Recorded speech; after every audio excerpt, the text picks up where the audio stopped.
alright.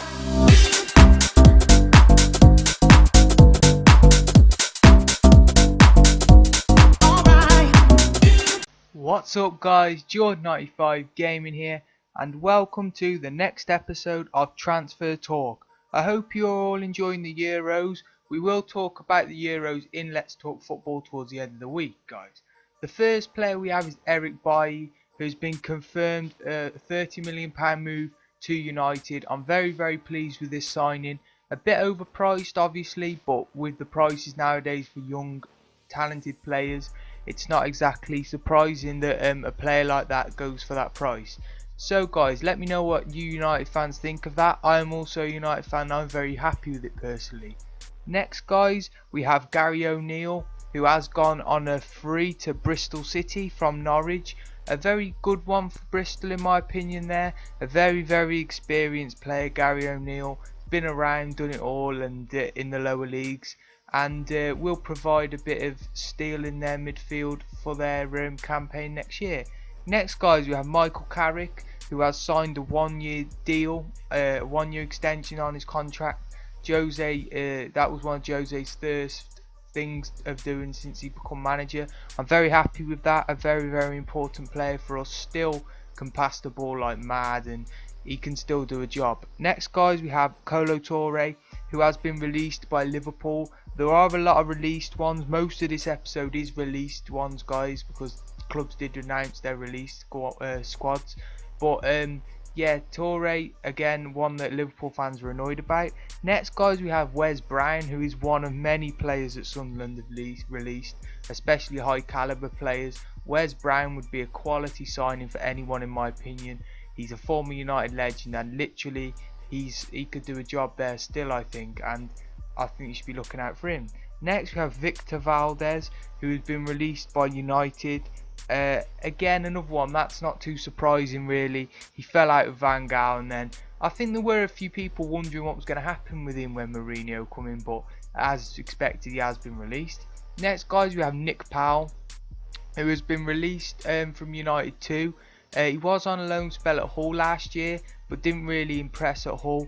And yeah, he's not really been in the team. He's a very talented player, so anyone that picks him up is going to have a very good bargain there. Next guys, we have Stephen FLETCHER. Again, another one that I was really surprised at actually, but a very good player, and someone's going to get an absolute bargain with him because he's a finisher. Next guys, we have Danny Graham, another one that is a decent player, maybe Championship, lower end Premier League move. Next guys, we have Leon Osman, again one that I really like. I do like Leon Osman, very experienced player.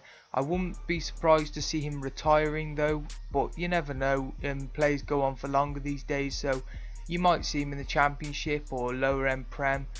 Next guys, we have Steven Pienaar, who has also been released from Everton. A very talented player. Pienaar has had a very bad time with injuries which has held him back, and that is part of the reason why he has been released, because he hasn't been playing because of injuries.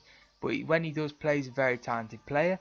Next guys, we have Martin DEMICHELIS. No surprises, he had a poor season, topped off by that Manchester derby goal that Rashford scored where he nutmegged him and ran past him. That kind of ended his City career in my opinion.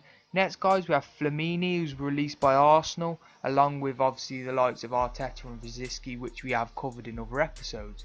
Flamini was a surprising one though, but I don't really rate him to be honest. And yeah, next guys, we have Charles Nzogbia, a player that I could imagine in the Championship would shine, but whether he would put the effort in, if you get what I mean, he'd be a maverick free roll type of player. But on his day, he's a very good player. Next guys, we have Emmanuel Adebayor, again one that I was quite surprised with, if I'm being honest. They only signed him for a season, didn't really make an impact at Selhurst Park, and yeah, they've got rid of him. Next we have Marouane CHAMAKH, one who on his day is a very good player, but just hasn't shown it consistently enough at Palace. And no real surprise that he's been released by Pardew. And yeah, I could see him going maybe abroad. Next guys, we have Peter Odemwingie, who has been out on loan to Bristol, away from Stoke. He never really been in the Stoke team, and ever since he made that move, and yeah, Next guys we have Steve Sidwell, a very experienced campaigner. He has been on the loan with Brighton, I think. Yeah, one that I could see going to the Championship, or maybe a promotion club for the Premier League, even like Hull, etc. Next guys we have Victor ANICHEBE, a player I rate very very highly. Victor ANICHEBE in my opinion is a very good player, and anyone would be happy to get him in my opinion, because he is very talented and he's very underrated as well. Big target man, but can also play. Next guys we have Stefan Sessegnon. This is the one that in my opinion shocked me the most. I think this is the biggest bargain out of the lot of them in my personal opinion, because Sessegnon is a talented player on his day. He can produce special things and special goals, as we have seen in the past for Sunderland and also West Brom. So guys, that is this week's transfer talk. I hope you enjoyed.